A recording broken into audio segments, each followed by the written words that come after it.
Well, it's 10:30. Welcome everybody to the Extension Oz webinar on drones by Victor Villegas from Oregon in the United States. I'd just like to introduce the body that's bringing you this webinar. This is coming from the Extension Oz project, which is GRDC funded, along with the partners of New South Wales DPI and Ag Victoria. It's our pleasure to bring you this webinar. So there's just a little bit more about Extension Oz. It has its own website, has a strong Twitter presence, and it's also available on YouTube. So today's webinar is on UAVs in the United States. And before we actually get into the webinar itself, I'll introduce myself and run through a little housekeeping. So my name's Luke Benge and I'm a Soils Development Officer with New South Wales DPI and Regional New South Wales. Just on the slide you've got in front of you now, it shows you the control panel that you should have on your screen, and if you haven't used these before, I'll just take you through some of the operations. It helps you to actively participate in today's webinar. You can actually collapse and expand this control panel using the orange arrow button, so you can have it out of the way during the presentation if you wish. As the webinar will be recorded, you are all muted to minimise interference with the presenters.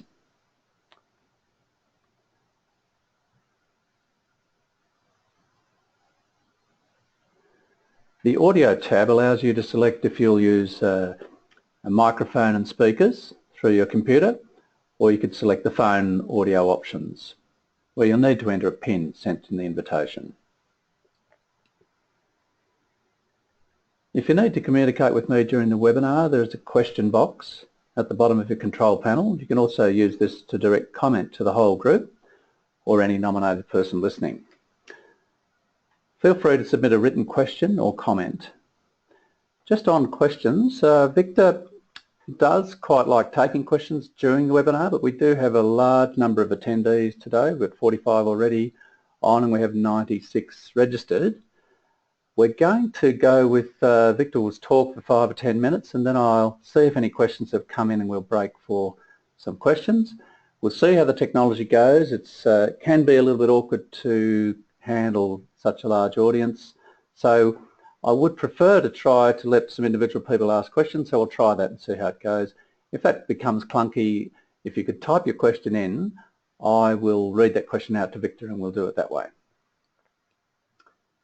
Then at the end of the webinar there will be a discussion question time, and there's a couple of ways that you can ask those questions. There's the ones I've already mentioned, but also there's the raised hands feature, which you should see there now. So if you click on that, I'll know that you've got your hand raised and I'll go to you, ask you to read your question if you've got a microphone there. Okay, we won't worry about that last one. So without further ado, I'd like to introduce Victor and say, first of all, thank you so much, Victor, for kindly presenting here. There's obviously huge interest in this topic amongst Australians involved in growing grains. And Victor presented on this topic. Julie White was over in the United States and was lucky enough to hear Victor speak and invited Victor to speak on this topic. And I'd just let you know that over in Oregon in the United States, Victor's telling me it's 5:30 in the afternoon and it's about 28 degrees and it's a beautiful day, and I believe the sun doesn't go down for probably another 4.5 hours at this time of year, just to put you in the picture of where Victor's sitting. Okay, I might just even put that back up for a moment.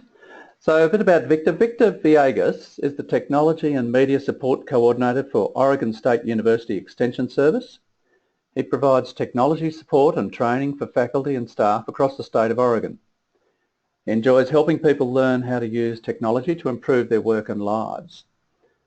Victor's also a drone advocate and educator. As part of the leadership team for the extension UAS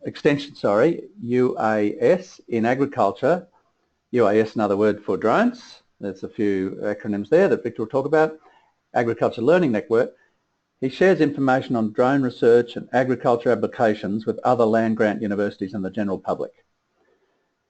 Mr. Villegas, however, is probably more known within the UAS industry and among drone aficionados via his alter ego, Drone Singer, the Weird Al Yankovic, I hope I get that pronunciation right, of drones.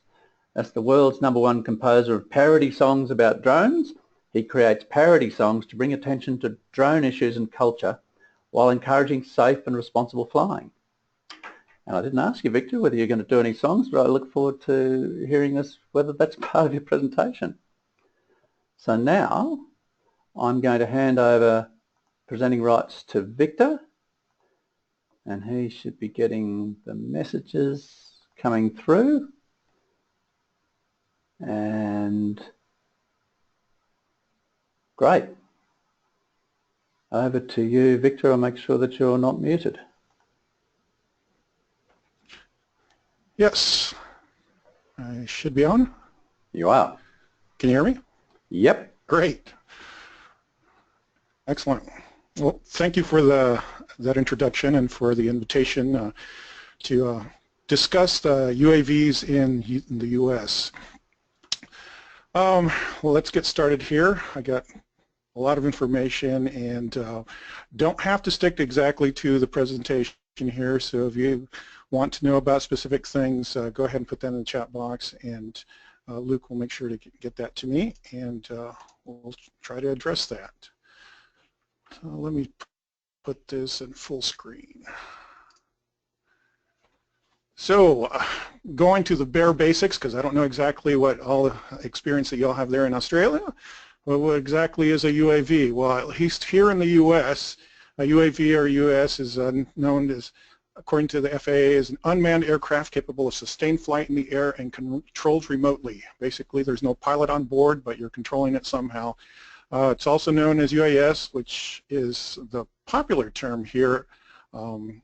It's unmanned aircraft systems, or RPAS. I think they use that a lot in Britain. That's remote piloted aircraft system. And the system being that it's not just the vehicle itself, but it's the whole transmitter, receiver, even the pilot's considered part of that system. It's the whole package. But everybody else here in the U.S., the general public knows them as drones, and so when in Rome, I call them drones. If I tell people, hey, I do UAS education or UAV education, they're like, what is that? Everybody knows them because the media calls them drones, and that's what I go with because I teach the public. I have no problem. A lot of my fellow colleagues at other universities and researchers, even the military themselves, do not like to use the word drone because it is considered, the military stuff or whatnot. It has a very negative connotation. But we're trying to change that through education, of course. And here you see a picture. I just did a Google search for the word drone, and this is what came up, a whole bunch of different ones. So, kind of a little side note. This is a little chart that's been going around drone enthusiasts as a drone sighting chart, aircraft identification guide for airline pilots. So there's been a whole hubbub of increase in drone identifications, and basically drones have become the new UFO. So this is a chart that, that people have put up. It's like almost anything is out there is considered a drone because the sightings are really more than likely not an actual drone but something else, especially that plastic bag you see there on the far right hand. British Airways thought they had seen a drone that hit their aircraft, and it turned out to be a plastic bag. So we have a little bit of fun talking about that in the industry. So a little brief history of UAS. They've been around for quite a while, actually. Back into the 1800s, there was use of hot air balloons in the Battle in Venice, actually, and the Austrians. They sent unmanned hot air balloons with bombs that would drop over them. Weren't very effective, but it was a start. And then a little bit later on, we had kites with, again, they would try to fly them over the enemy and try to release munitions and bombs. And basically, the Wright brothers, the glider kite, and this is before their airplane, they flew kites trying to figure out how flight worked. And this is basically an unmanned kite, right? So this is the start of the unmanned aircraft. So in World War I, they started developing, now, you know, after the Wright brothers had invented the airplane. Orville Wright here helped to build this Kettering Bug. It's basically a flying torpedo, and they were hoping to use that during World War I, and it had a very simple guidance system and a timer, a gyro to kind of keep it going in a certain direction, and at a certain time it was supposed to release and then fall over the enemy. Unfortunately, it wasn't very reliable and didn't see much use because the generals thought it might actually fall over their own soldiers, and that was a little too dangerous, so didn't see much action. But it was the start of military use of unmanned aircraft systems. So between World War I and World War II, the U.S. started using what they called target drones.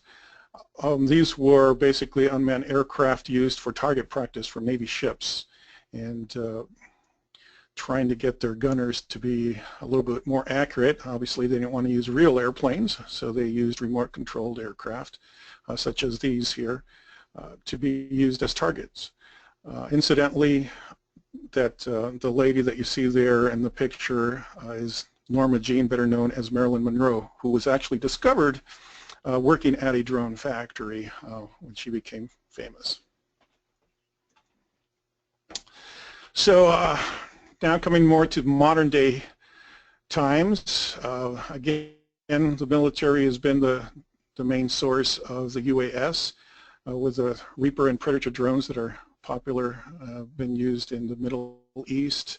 And again, this is what the media has gotten a hold of to instill fear in the public, and public equates UAS and drones with military operations.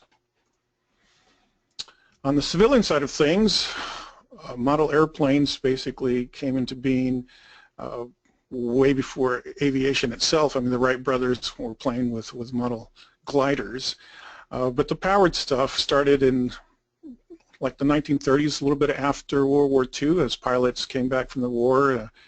You know, they wanted to keep that love of aviation alive, and so they started building remote control airplanes, because radio technology now existed for them to actually create these model airplanes, and it became a great sport, and it still is today. Farther on, 1990s, Japan started using remote controlled helicopters to do agricultural spraying of their rice fields. This is a Yamaha R-Max, and it is about, has a propeller about 6 to 8 feet long. It's a rather big remote control helicopter. It carries about 3 pounds of pesticide, and actually just got approved here in the U.S. for pesticide dispersal. But it's, you know, it's been used for over 20 years in Japan. Types of UAVs today. So these are the most common ones. We have the fixed wings there. That's the one on your right that looks more like a glider or an air. And then we have what most people consider as drones is the multi-rotors, or the quadcopter here. It has 4 motors. We also have hexacopters, that's 6 motors, and there's octocopters with 8, and there's tricopters, 3. So there are different variations on the multi-rotors, but the most popular seems to be the quadcopters. Now, the technology that enables these things to fly was developed from some game systems. There was a guy who was experimenting with the Wii. If you're familiar with the Wii game controllers, they're the chucks that you can actually move around. Inside of them there's some special chips that have electric gyros that let you tell what is up and down and sideways when you do any type of movement. And so he figured he could put that into a multi-rotor and have it stabilize easier, because traditionally you'd have to fly them manually. It was very difficult. But with these chips, they could stabilize. You could actually calibrate it and almost fly these hands-free. Even the fixed-wing aircraft have capabilities of having this type of technology on board. We also have GPS, which is Global Positioning System technology available for a lot of these systems, and that allows us to pinpoint exactly where the vehicle is on a map. We can also tell it where to go. So there are pieces of software that you can actually outline a path and a certain height at where you want this vehicle to fly, and it will go and fly that path autonomously based on the GPS coordinates. A little bit about UAS Agriculture Research here in the U.S. Here at Oregon State University, we have flown them over potato fields, and with special sensors to measure potato crop stress. So there's special sensors, there's NDVI sensors, there's near infrared, infrared, thermal. Pretty much these vehicles are basically just platforms. I mean, they're really cool stuff, but the more important thing is the data that we can collect via these sensors, and then try to figure out how we can use that data to get actionable, so we can actually make decisions on how to grow crops or change crop management or whatnot. So with these sensors that we flew over the potato crops, we were able to see that there was crop stress. The pictures that we get back from these sensors on the computer actually show us a gamut of colors, and a very bright green tells us that that's a very healthy plant. But when you start seeing a false color that's kind of pinkish going towards purple and blue, that means it's more stressed.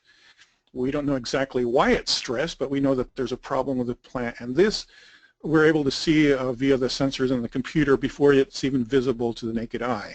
So we're able to catch it early, and we're able to go to that specific area where the stress is, walk the field, just that specific area, and figure out, okay, is this caused by lack of water? Is it too much water? Is it pest infestation or whatnot? Here we're trying to work on developing sensors that we can read different signatures for the different types of stress. So for instance, if we had a certain pest, we're hoping to be able to develop a sensor that will read for that type of pest and say, yes, this is a stress and it's being caused by this pest or this type of pest, or this is being caused by water. We're not quite there yet. Right now we just can tell that there's a problem, but we haven't gotten to the point where we can tell what is causing the problem. So that's the next step in our research. I also had some researchers fly over nurseries, plant nurseries. So it's a very big industry here in Oregon. And traditionally, we'd have to go and count all of the potted plants manually by hand, which, if you can imagine, with some of our nurseries being almost a mile long of plants, could be a very tedious process, time-consuming. And so by taking a picture with, again, certain special sensors, we're able to run the pictures through some special algorithms, computationally records how many pots or plants are in a specific location. So if you can see right here on the right-hand side, you see those numbers, 375, 440, 407. It's actually reading how many plants are per row, and it does that very quickly. Accurate, but it's really depending on how much foliage is, how much separation between the pots, but it gives you a very close estimate of how many plants you have for inventory purposes. As I mentioned, the RMAX has just been approved for aerial spraying. This is mainly for specialty crops such as vineyards, for grapes, areas where you can't take manned aircraft very easily because of hilly terrain or very small acreage farms.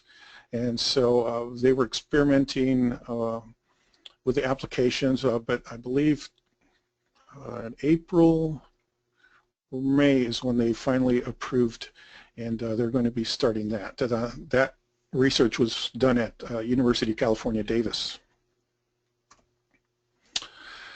Another interesting research project, this one at the Washington State University by Dr. Lavcott, is flying a small, very similar to the RMAX, this one's a Yamaha Phaser, flying over cherry crops. So we have cherries here in the Pacific Northwest, and when they're ready to be finally ripened, sometimes we get some moisture, some rain, and if you get too much, it actually will split the fruit and spoil it, and you lose a lot of the fruit. So traditionally what they've done is they usually had some type of orchard sprayer. You can see the machine there in the upper right-hand corner, or actual manned helicopters trying to dry the moisture off of the cherries. Some people have gotten killed, pilots gotten killed, because obviously they have to fly fairly low in order to be effective. So they're looking at using remote-controlled helicopters, the crop, so that they can actually disperse the water and dry it in that way, and seeing how effective that is. It should be a lot safer because we don't have, and hopefully more cost-effective too. So some of the limits that we have here in the U.S., it's not so much the is advancing very, very rapidly. It's more the, especially on the commercial side of things, and even in research we have to deal with the FAA, which is our governing body for aviation, the Federal Aviation Administration. There's a link on here if you'd like to find more information about UAS regulations. And basically, for the longest time, we were actually prohibited from doing any type of commercial use of unmanned aerial vehicles up until December of, was it December, January of 2014? Well, no, actually it was 2015. So early 2015, they finally came with a process to allow commercial use of drones via what is called a 333 exemption. And that's basically exempting us from some of the requirements that manned aircraft have to follow. It wasn't perfect, but it at least allowed some people to apply for that. It was a very tedious process. You usually had to wait 6 to 9 months to get that approved. You had to get an N number, which is like a registration number, just like any other commercial aircraft. And the requirements were fairly stiff. You had to have a commercial, well, not commercial, but you had to have a full pilot in order to fly an unmanned aircraft commercially.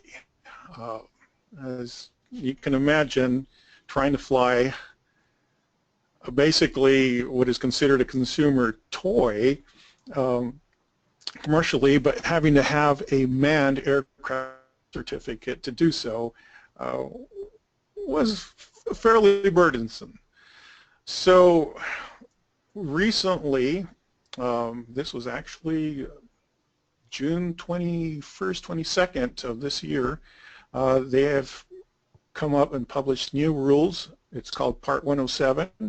They're going to go in effect in August. They have relaxed a lot of the requirements that the 333 exemption process had. For example, we are now going to be able to not require a private pilot certificate to fly them. There will not be a Class 2 medical requirement. Basically, folks will just have to take a test that's specifically geared to a UAS, which we haven't had until this moment. Well, all we had was basic flight navigation and rules type of test that we had to take, but now it's going to be more specific to UAV and UAS. So lots of good stuff coming. Yes. Excuse me for We got some questions? Yeah, we do. We've got quite a few come in since you raised this topic. So they've been written here. I'll just read them out to you, Victor. So the first one is Carl Robinson says, "Hi, Victor." It was at the start. Then earlier on, about a few minutes ago, Phil Lyons said, I think this is the name of our equivalent organisation is called CASA, C-A-S-A in Australia. That, yes, the regulating. Right here. Yeah. That was my next slide. Oh, sorry. Okay. So yes. And then Craig Yes. Craig White had said regulations are also limitation in Australia, and it varies between the states here in Australia.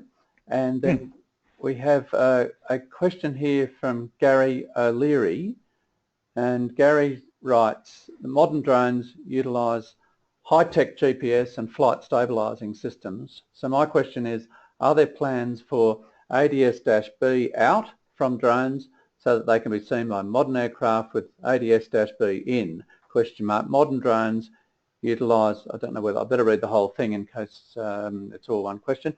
Modern drones utilise high-tech GPS and flight stabilising systems. Oh, sorry, it's written twice.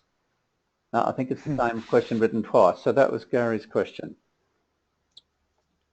Okay, yeah, I understood.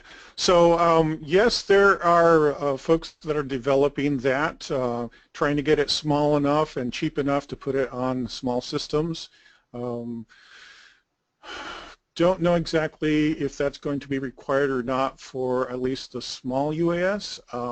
It will probably definitely be, most likely be required for anything that's over 55 pounds, which is fairly large. And as you probably heard, Amazon is trying to look to do delivery by drone.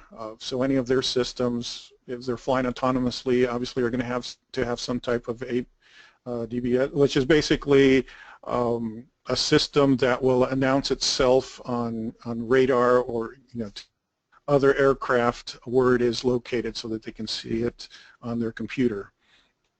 So yes, it's people are working on it. Will it be required? Again, it's probably going to be required on certain size aircraft, and depending on what type of application, such as delivery or something where there's heavy aircraft traffic. Yeah. Okay. And Phil Lyons has written that as of mid-September, CASA will allow a farmer to fly over their own land without a licence. And yeah, nice. And Gary, who asked the question about the GPS and ADS-B out, etc., he said, thanks, a great answer. Gary has said, so thank you very much, Victor.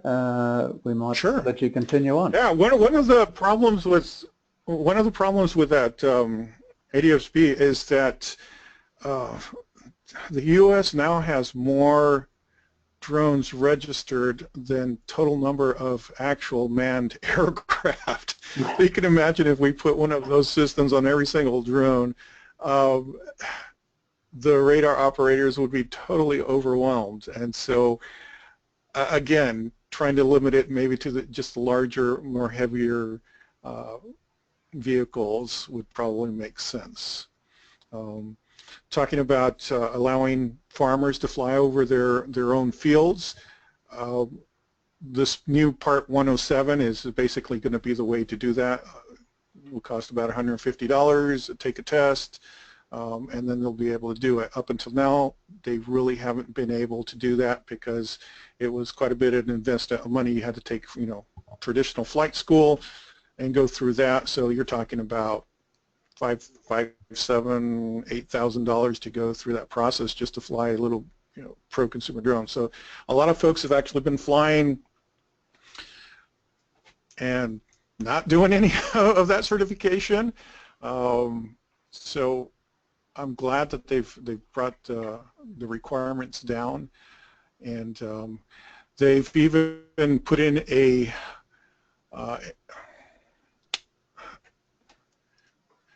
an option to be able to fly what is called beyond line of sight. So right now the FAA says that you can only fly within the visual line of sight. That means you have to have eyes on the vehicle, on the aircraft. You have to be able to see it with your own eyes, unaided. You can't be using a telescope or whatnot, which limits us quite a bit here in the U.S. because, some of the farms that we have are thousands of acres. It's just huge, and in order to be efficient, you'd have to have some type all of that area, and obviously you're not going to keep that within your site.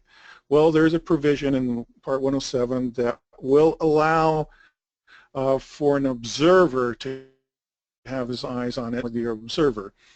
That still doesn't give you a big distance, but it's a step in the right direction.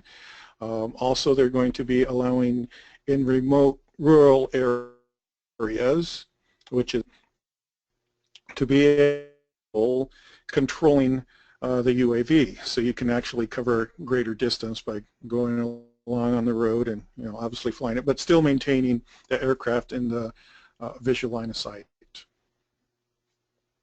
Just so some of the limitations. Sorry, Yes. but Phil Lyons has put in a comment there. There's Australian UAV operators can apply for capital letters BVLOS dispensation.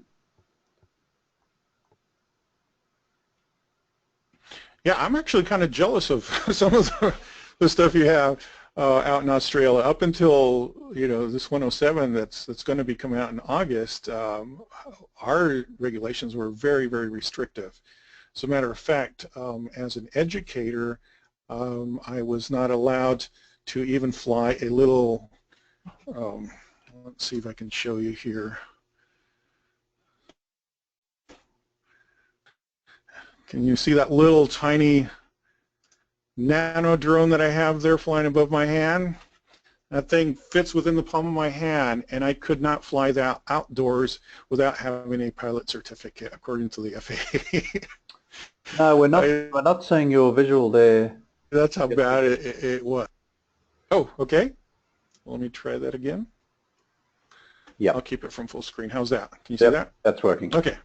So there's a little tiny nano drone there flying above my hand, and yes, I could not fly that without having a pilot certificate, according to FAA, because I was doing it in my professional capacity as and that is considered a commercial operation. So that's how silly some of these regulations have been. Really looking forward to that Part 107, which will allow me to do some of this stuff. Now, as a public institution, we have another way of being able to do our research.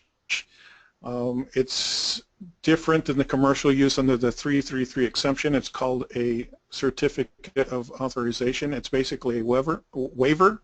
It's called a COA, and that allows us to fly under a certain special regulations that the FAA has set up. There are some guidelines we have to keep under 400 feet. We have to only fly during the day. There has to be, again, a certified pilot to fly it, and an observer, and both the pilot and the observer have to have a Class 2 medical, and you have to stay 500 feet away from objects, obstacles, structures that are not involved in part of whatever you're working on. You cannot fly over people that are not part of your project or are involved in the operation. So various stipulations, but basically with that COA we have a national one where we can actually fly. Of course we have to put in a request. It takes about, within at least 24 to 48 hours to get that approved for us to do this stuff. Better. So at this point, I'd like to take some more questions if you have any. If not, I can go on to something else. Okay. Oh, righto. Yes, we've got, first of all, Phil Lyons just explained what I read out as BVLOS, is Beyond Visual Line of Sight. Craig White has written a question here, and he asks, what really defines commercial gain?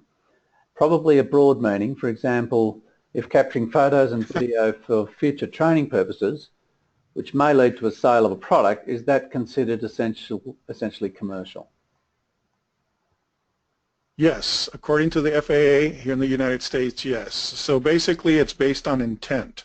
So if your intent is to do something commercially with this, even if you're doing it in the future and you're maybe not getting paid now, or you're being compensated in any shape, way, or form, and that's not only just money, I mean you can be compensated with other things, then yes, that is considered commercial use in the FAA's eyes. So a lot of people were trying to say, oh, well, I am not charging people to fly my drone for the photo editing. We're taking with a drone, and so and you're making money off of those photos, and that's considered commercial. Lots of different ways that people have been trying to bypass those regulations, but the FAA says no. If you're using it to further your business as a farmer, if you're flying just for fun, recreationally, no problem. But the second that you use any of the data, that photo, to make a decision to use it for your farm, if you're promoting your farm, you take a picture, you put it on your website, and that's commercial use. Right. And Craig says thanks, and he interprets it the same way. So got a question now from Ken King, and Ken writes, will there be a recording of this webinar available for viewing after it's finished? And the answer, Ken, is yes. Once we're finished, I'll hit record, and our plan, as we've done before, would be to make that available on the Extension Oz website. So keep an eye out for that. I will try to remember to put that website up again before we finish. Now,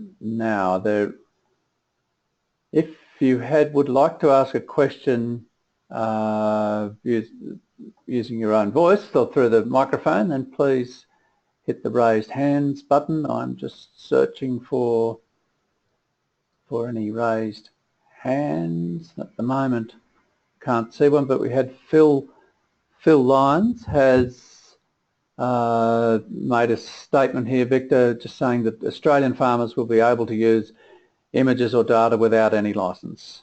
So that's encouraging. It gives you another reason to envy our Very nice at the moment for once. Now just searching for any other raised hands. Oh, we have David Pratt is writing, hello Victor, would like to know more about information about the sensors, say for example the stress sensors. Thank you. Okay, yes. Agriculture right now is for NDVI. I'll look it up here in Google. I don't have a slide for that.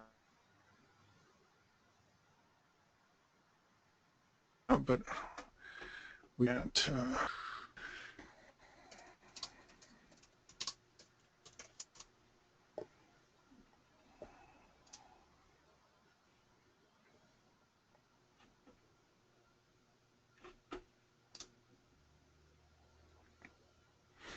Okay, so NDVI sensor. Let's visit the page here. drones.com. So basically the NDVI, here on the upper left hand is a straight photo. It's normal, is what you see visually with the naked eye. And then there is... We're not seeing your visual there, Victor. Not yet. Oh, it's not? Okay. This. No, it's Julie here. Yeah. I can see it. Oh, sorry. It's just not on my screen then. Okay.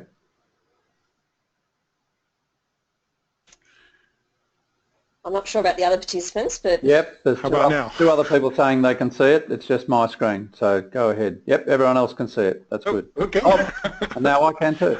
All right. Oh, okay. Well, I'll stay on this one. I have virtual screen, so I can go back and forth. Okay, so back to...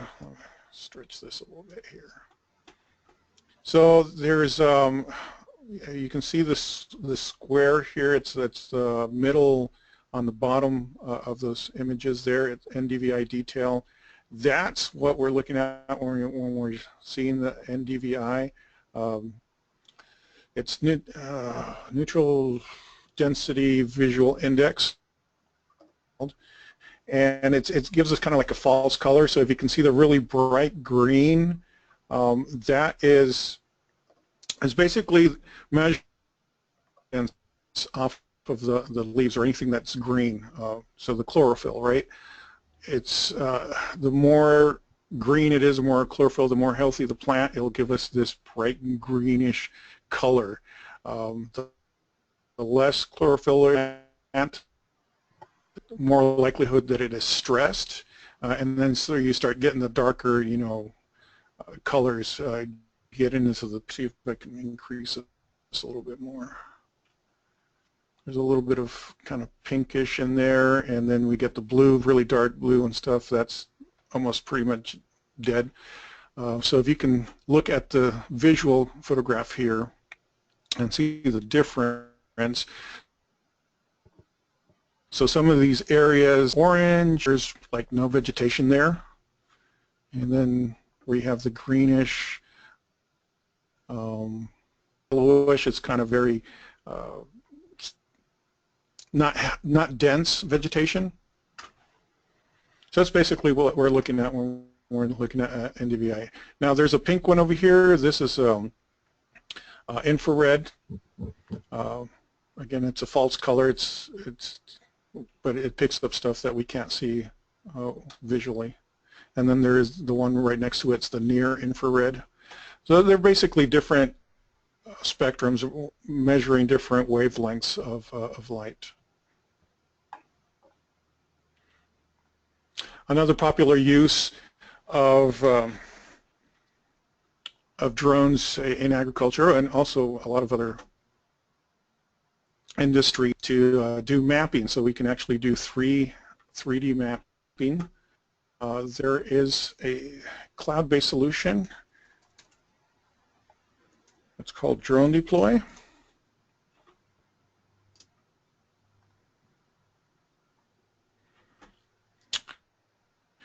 And basically, you sign up for this. You can upload your imagery, process the photos, and stitch them together and do 3D models, such as this one right here.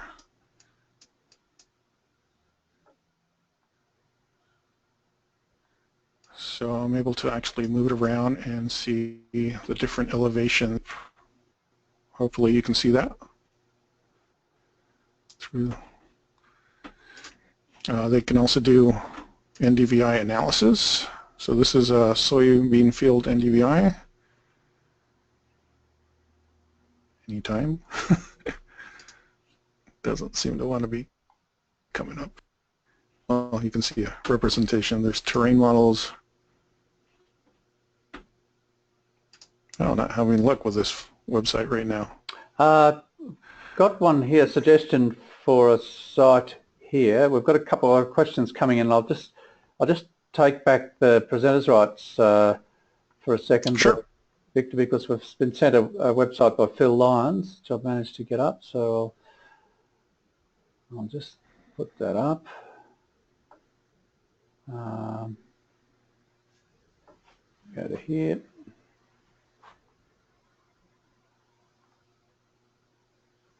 Can you see that, Victor? Oh, I'll get rid of that question. I'm not. I think I still have the rights. Okay. I can see that now. You can see Falcon my UAV, screen. it says.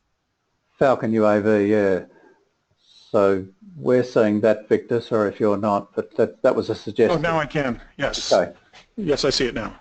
So the website is Falcon UAV, and it's selected agriculture. Gone to photos and then selected agriculture. There you go. Yeah, yeah. So you can see what. Yeah, they're using the Ag Eagle, which is very popular, fixed wing, being used from some commercial operators here in the U.S. too. Ag Eagle's actually worldwide. So. Okay. So I've got some other questions which I'll just pop up.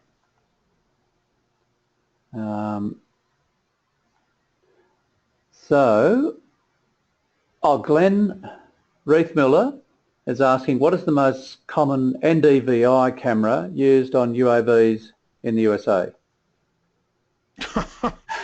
Oh, truthfully, I don't know. There's several of them out there. I'm not a specialist on the sensors themselves, so I wouldn't know how to answer that. I just know that NDVI is the most popular sensor in agriculture at the moment. Okay.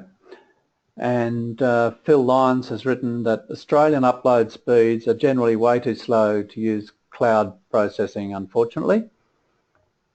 Right. And then... So there are software packages where you can do this on your computer. Here in the U.S., they're kind of expensive. Even the cloud-based one it is, and that should start going down with more people having access to that. So that's the stuff that's still being, since we haven't had a large number of people being able to do this commercially, the prices are still high. But once 107 comes out, I'm hopeful that with the influx of several thousands of more commercial pilots, we'll be able to see lower prices on a lot of these products. Great. And Rob Gunn, I'll just call it up here.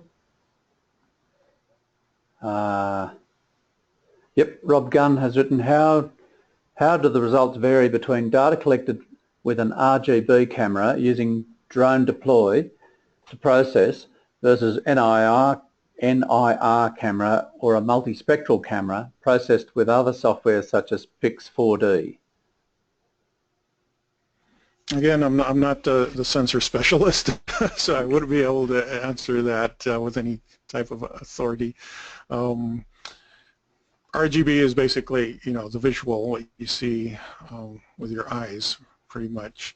NDVI is picking up stuff that we can't see visually, and then the other one, near infrared, different spectrums that we can't see. So RGB would be the simplest form, which is basically just a photograph. You can put a filter on an RGB camera to give you the false color for ultraviolet light, or to filter out certain colors, but it's still very close to what you're seeing with your eye already. So that's why NDVI is more popular, because it is picking up stuff that we can't see at all. Great. And so David Pratt has written, thanks Victor, we currently use NDVI for biomass form satellite photos, but cloud becomes an issue. And then David, yes, David also says, thank yeah, that's a big problem with a lot of these systems. The big data, there's gigabytes of data. The research that we did over our potato fields, we'd get 5 gigabytes of information from one flight, and we had to send that over fiber optic cable over to the processor overnight, and we didn't get their information until the next day. Yeah, because it was, it's just 500 gigabytes from a 10-minute flight. It's just insane. You can imagine something that was, several hours of information, and so trying to figure out what is the important data that you need so that you're not overloading yourself with data, and finding something that you can actually make a decision based on that. We're still at the very beginning of all this technology. I know it sounds like it's been around for forever, but it hasn't really. I mean, this stuff is still new and daily. It's amazing. 5 years from now, there might be a totally different landscape, new sensors or whatnot. A lot of folks, third parties, are selling these services because a lot of the farmers really don't want to actually do it themselves. I mean, they're farmers. They're not necessarily processors or analysts or anything like that. Owning these, for example, the Ag Eagle there, I mean, that's several $1,000s. It's $40,000, $50,000 for some of these systems. The average farmer is not going to pay for that, but he'll pay for some agronomist to come in and fly his field, 3 times a year or something like that. Very similar to what you do with manned photography or satellite systems. So, but a lot of these folks that are selling these services, saying, hey, this is going to help you, when the research is still being done. Like I told you, we can tell that there's stress on the plants, but we can't tell you exactly what is causing that stress. And will it help you grow a better crop for next year or for the next decade? Maybe.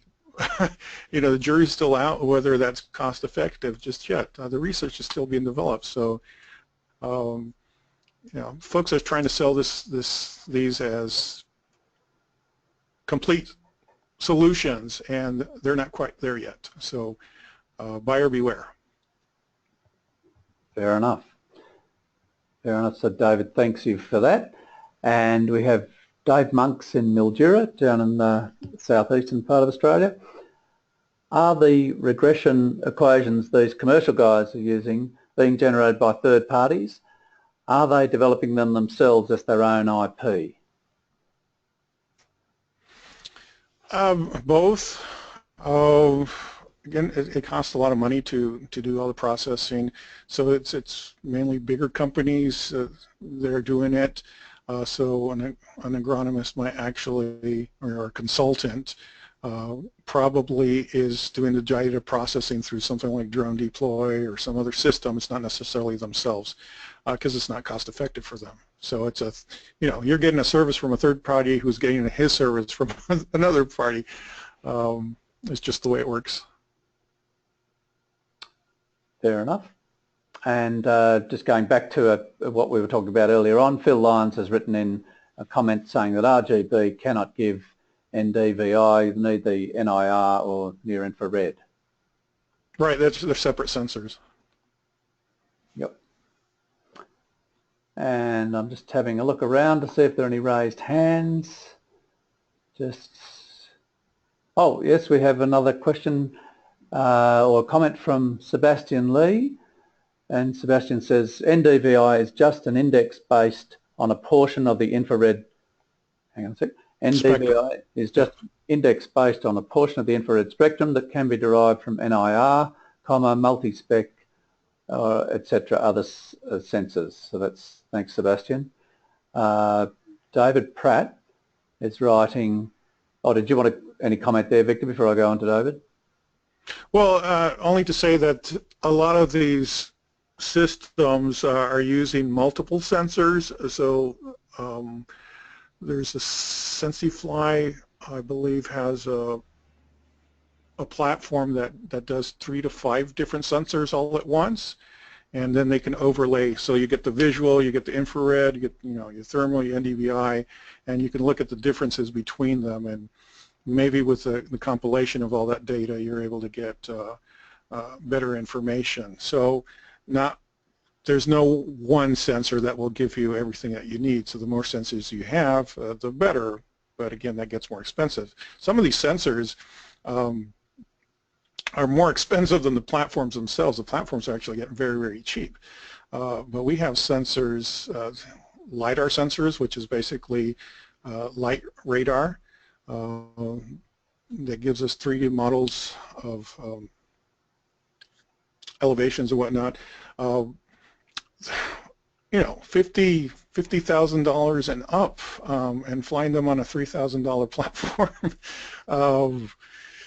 It's not something that everybody can afford just yet, but again, the technology is developing. There is a LiDAR now that's supposedly coming out for about $3,000, about the size of a hockey puck, and almost light enough to fly on something like an Inspire, a DJI Inspire or something similar.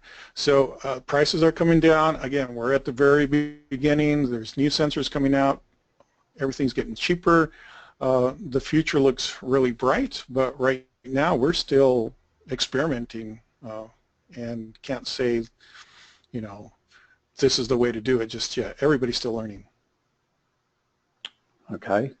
Just letting you know, what's up on your screen at the moment has the website on which we will load this webinar. For those people that couldn't attend, if you can let them know, we'll advertise that through the Extension Oz. Great. David Pratt, commenting back on what you said a minute ago, saying I totally agree. Ground truthing of data is a huge issue. So many variables. Sometimes more data just becomes a distraction from the core business of growing crops. Thanks for that comment, David. Yes, definitely can be. Yep. Yeah, you still want to ground truth it no matter what. I mean, this stuff is not 100% reliable, and it may never be, but it does cut down on some time. So you can tell there's a stress in a certain area. You don't have to, concentrate on that area versus your whole field. It becomes more important the bigger the area that you're growing. So it does save some time. Obviously, the nursery plant counting and stuff, that saves a lot of human labor. So there are some advantages, but we're still discovering how much of that is helpful and how much of it is busy work with all the big data. Yep. So there's a question coming for you, Julie, in a second, if you could get ready to unmute yourself. But Phil Lyons is writing that generally Australian UAV operators charge around $5 to $8 per hectare for NDVI. I just got a question here from Craig White, which if Julie's available, have Julie White, who's running the Extension Oz Crop Nutrition Project, here with us in New South Wales DPI. And Craig White asked the question, are you planning further webinars on this topic and maybe on types of sensors and their applications? If you're there, Julie, would you like to field that one?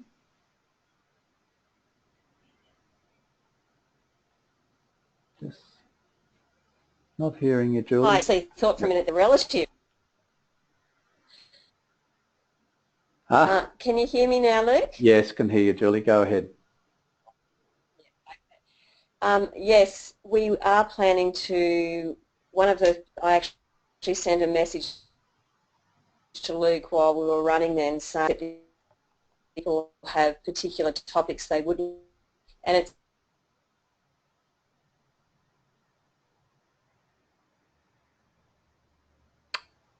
Julie, it's Luke here. Your sound has disappeared, unfortunately. seemed that there were quite a few Got you back. topic that no suggestions. Sorry, Julie, go ahead, everyone, we can hear you. That yes, they're looking to do. Oh, okay. Open to the topic you would like us to cover, you can contact me directly or contact us through Twitter. or if you just want to do a quick poll now for the people that are still online as to what topic, but sensors did seem to be one that there were some more detailed questions about. Right. So can I share a resource? Yes. Please do. Okay. So Luke, if you could. Oh, sorry. Give you a presenter rights. Share Sorry. screen so I can. Yep. Thank you.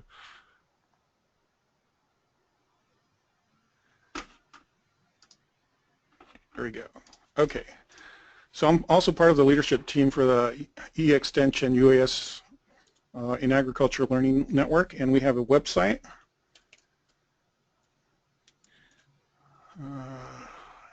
UAS Ag. So it's learnuasag.org.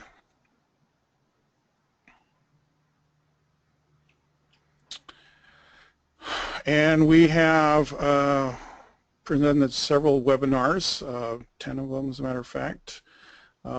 There was one actually on sensors. So there's a remote sensing nuts and bolts of UAS. You go to this website, look at the webinars we presented in the past. We also have YouTube videos of the webinars. So you can click on the YouTube right here and see our previous webinars. There's mapping basics, UAS instrumentation.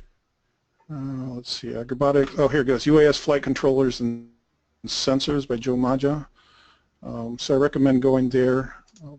Innovative uses of UAV in agriculture. We have quite a few resources up there already that you can go and reference.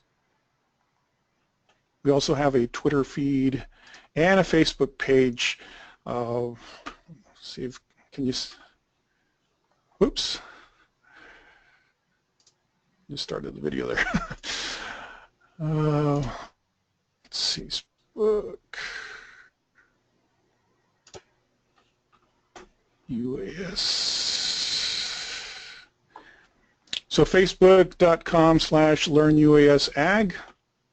I post about 3 to 5 times a week on information on UAS and agriculture. So that's another resource you can look, and it's stuff not just from the US, it's around the world. News, commercial uses, regulations, and all that. So that's another resource you can go to. Great. Thanks, Victor. Around that discussion of further topics, as Julie commented, let's see what I've got.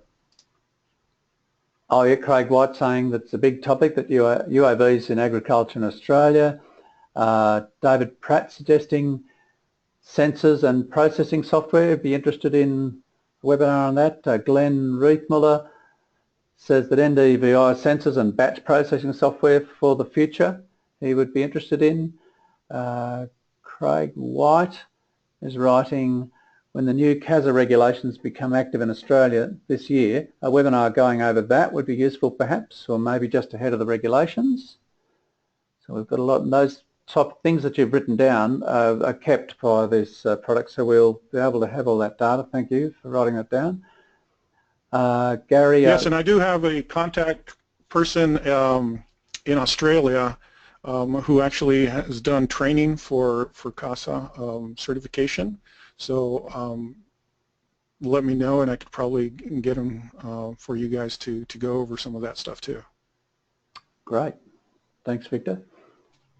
Gary O'Leary is writing, one of the major problems with this technology is knowing what it means so that farmers can apply the best strategy in response to various images, etc. Thanks for that comment, Gary. Oh, this has been a terrific response. So many of you you didn't have any comment there, Victor, for that on that last comment from Gary.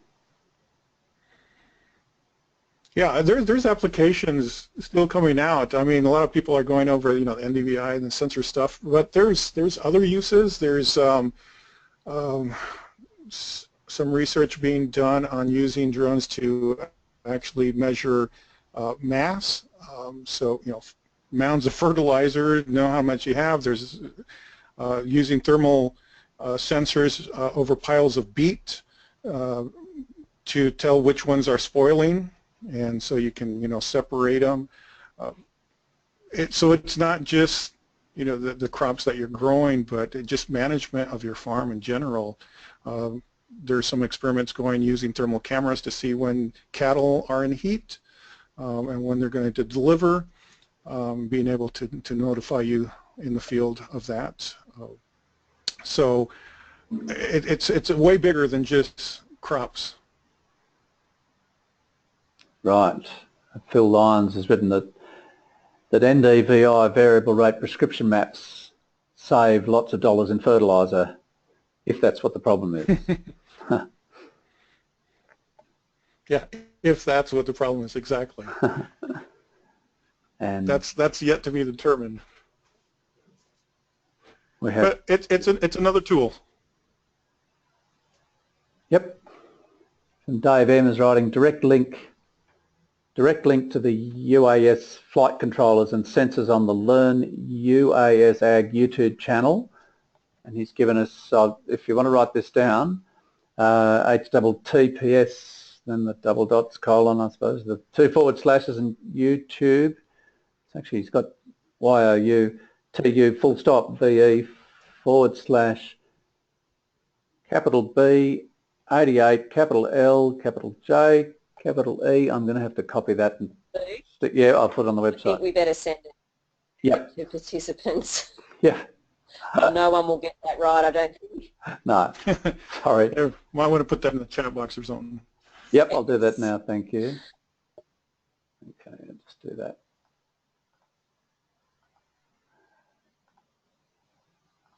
Meanwhile, while I'm trying to do that, Nicholas Lyons has asked, is there any difference in rate of use or adoption between cropping and livestock farms in the US?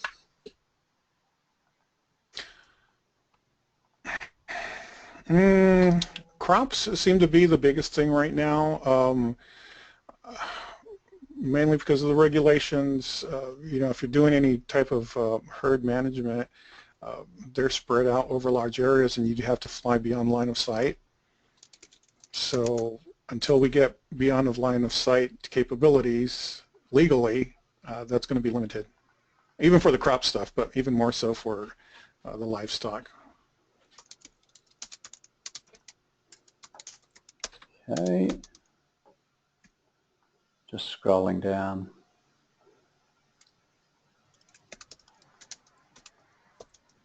And Nicholas has written again. Next question from Nicholas again. Do you see these type of technologies more as to be used by farmers or by consultants as a service? In the US, I think probably consultants are going to be the main ones using it. Again, farmers, this is cool and stuff. They might get a DJI Phantom or a 3D robotic Solo to fly their, the field, take pictures or stuff like that. But they're really wanting to leave the data processing to someone else. And the maintenance of these things, some of the largest systems they break down. You have to fix them. You have to keep the software updates. I mean, what farmer is going to want to deal with that on a constant basis? So I see mainly consultants, third-party people that are providing these services. So, yeah, drone as a service basically versus the individual farmers, especially with the large farms that we have here in the U.S. It's just not practical to do it yourself. Okay, I'm just pasting in that website from Dave Monk and sending that and putting that in the chat box.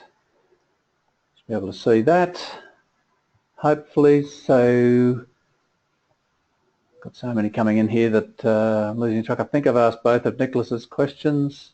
Yep, so Dave M has suggested repost it. I think that just means repost it. Right, I've put it up there in the chat box. Hopefully you can see it. Glenn Reithmuller is asking,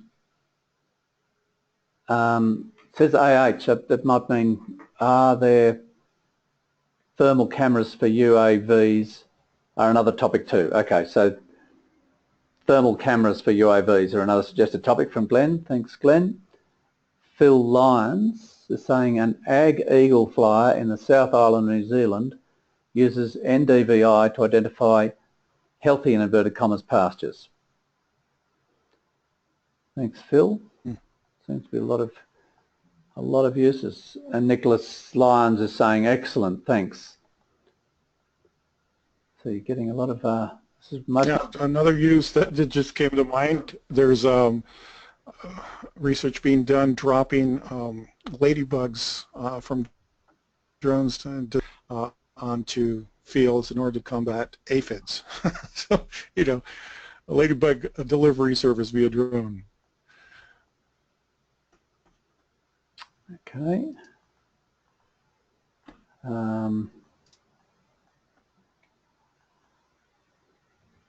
Okay, so we might be able to put some links up on the Extension Oz website, perhaps for some of those sites you've provided there, Victor. Great. Excellent. Don't see any more written questions coming in. You've broken the records, Victor, for the most number of questions and comments. Well done. Great. Well, if anybody has other questions later on, here's my contact information. My email address, victor.villegas@oregonstate.edu. I'm also on Twitter. My professional Twitter account is @OSUEXTTECH, Extension Tech. And you can also follow my @Drone Singer account for all things drone with a little bit of humor. So you can reach me any of those ways. I'm also on LinkedIn if you want to look me up there. Great, Victor. I'll be looking for the Drone Singer. I hope there's some recordings of your songs there. Look forward to that. Yes, I have some stuff on YouTube and SoundCloud. If you just type in Drone Singer as one word into Google, I'm sure you'll find some of my my songs. All right, Gary O'Leary. So Luke, can I just... Yes, go Julie. Sorry. Victor, thank you so much. We really appreciate your time, and I know you get asked to do this sort of thing a lot, so we really appreciate you dedicating your evening to we Aussies. So very kind of you. Thanks, Victor. You're welcome.